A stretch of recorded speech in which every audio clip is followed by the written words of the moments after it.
o que que faz, o Sintrazinha ainda ter essa força que ele consegue ter em relação, pelo menos relativamente, não estou querendo colocar aqui como se o Sintrazinha tivesse um superpoder, mas é que relativamente no deserto sindical que hoje a gente tem, o Sintrazen se expressa ainda como um sindicato de luta.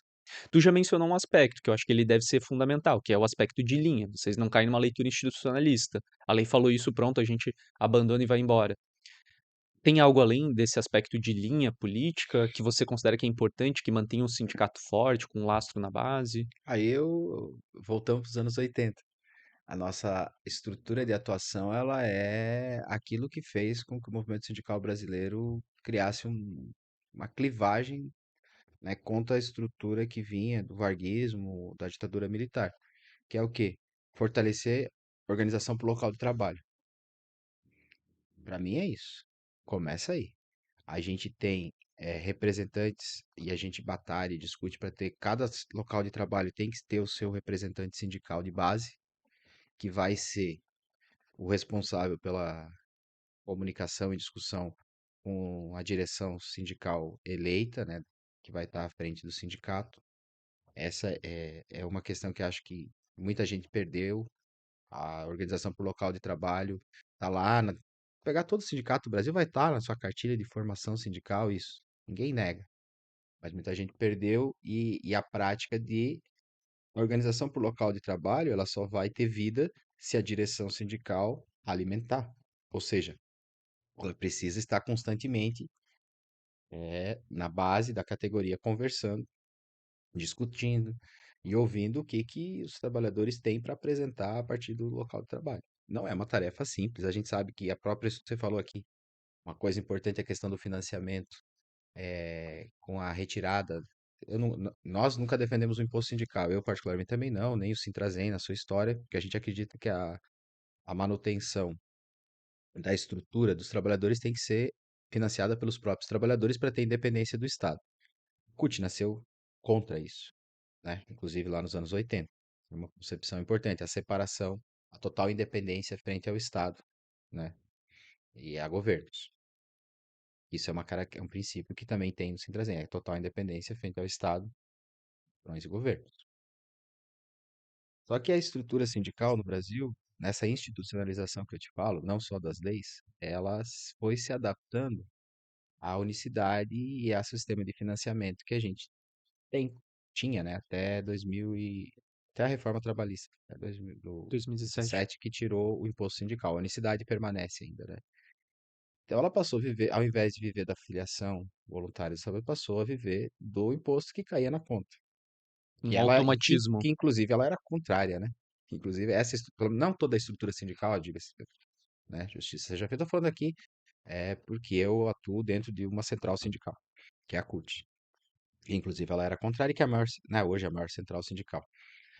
Então, quando acabou o imposto sindical, retirou bases materiais de financiamento. Então, tem sindicato que não vai para a base porque, de fato, não tinha filiado, acabou o dinheiro, fechou as portas, literalmente. Uhum. Fechou as portas, não tinha como agir mais. E está tentando se reorganizar. Então, você precisa ter.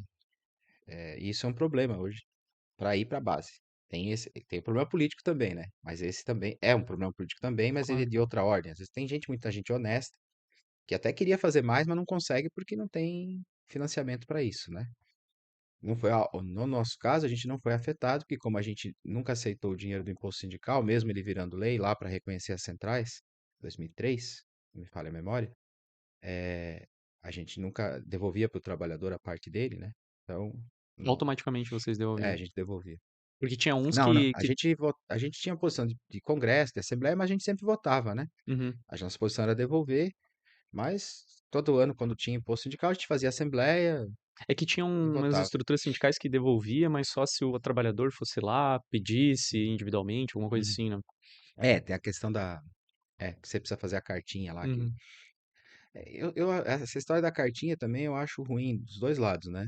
Porque o patrão também pressiona, o trabalhador vai levar a carta lá para enfraquecer o sindicato. Uhum. Se tu não me mostrar a carta protocolada no sindicato que você está renunciando, eu te demito, assim, né? Pressiona pela demissão.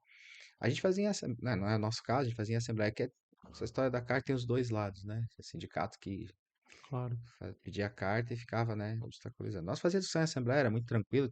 Sempre tinha, tem setores na categoria, na época, né, que defendiam que a gente ficasse com o dinheiro. Majoritariamente, a posição era de devolução do dinheiro. Mas o debate democrático, votou, maioria ganhou, devolveu o dinheiro para todo mundo, devolvia para todo mundo.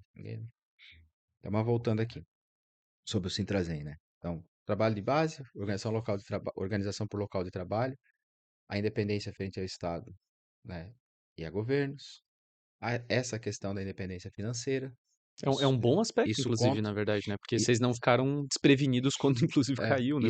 isso tudo, para mim, se combina, vamos dizer assim, na forma que garante o Sintrazen poder ter a atuação que tem, né? Do ponto de vista um pouco mais, vamos dizer assim, conceitual. E todas as direções que passaram, independente das opiniões que elas tinham, né, do meu ponto de vista, né, que eu possa ter sobre elas, sobre as ações e posições que defenderam, todas elas sempre mantiveram esses pilares Uhum, para mim. Então, isso para mim é uma diferença, uhum, né? Então, que também não, às vezes o que eu falo, às vezes, tem sindicato que vai para a base, bastante para a base. Mas com que política também? Às vezes, né? No sentido de que ele está adaptado à estrutura do Estado. uhum. Então, você tem que manter alguns princípios, alguns conceitos, e com isso faz com que a gente tenha uma capacidade, talvez, de mobilização que é diferente.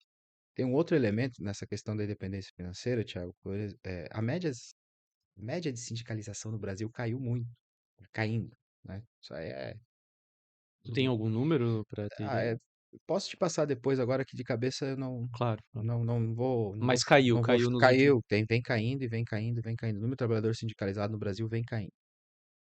É, a gente tem no serviço público aí, que é o meu ramo, né, uma média de 25 a 30% dos trabalhadores são filiados aos seus sindicatos. A média nacional, média Uhum. nacional. É, no Sintrazen, a gente tem quase 60% dos trabalhadores da base filiados.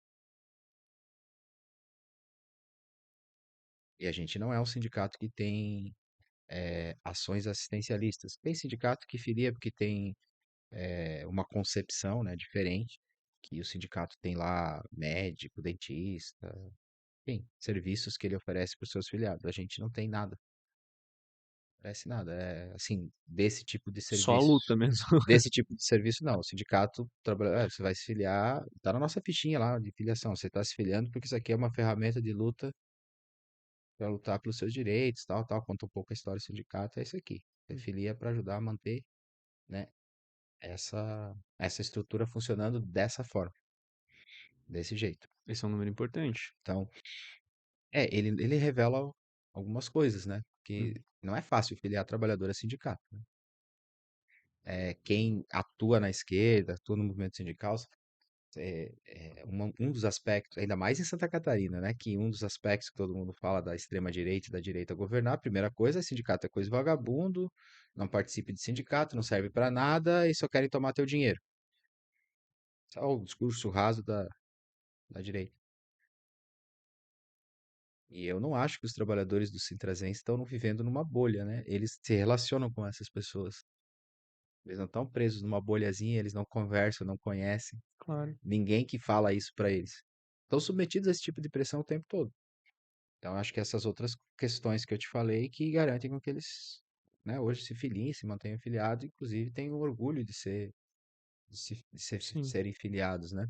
Isso é uma coisa que esse sentimento de pertencimento, né, para quem nunca foi para uma assembleia nossa, quem vai pela primeira vez até fica meio espantado, assim, né? Fica surpreso, porque é um sentimento vivo. Não é, não é com a questão, não é como muitos tratam assim, a direção, não.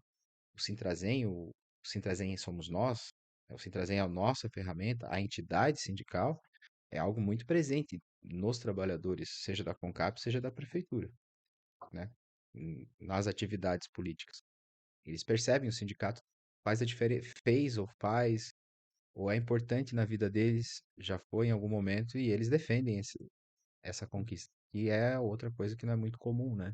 Sim, sim. As Pelo pessoas. contrário, às vezes tem até um ranço, mesmo quando participa das atividades de É, greve, etc., fica muito desconfiado da uhum, ferramenta sindical, etc. sim, Mas isso é verdade, inclusive, entre trabalhadores do Estado. Bom, tem muita rotatividade nos processos da educação, então, hora tu tá no Estado, hora tu tá no município de Floripa, hora tu tá em São José, etc.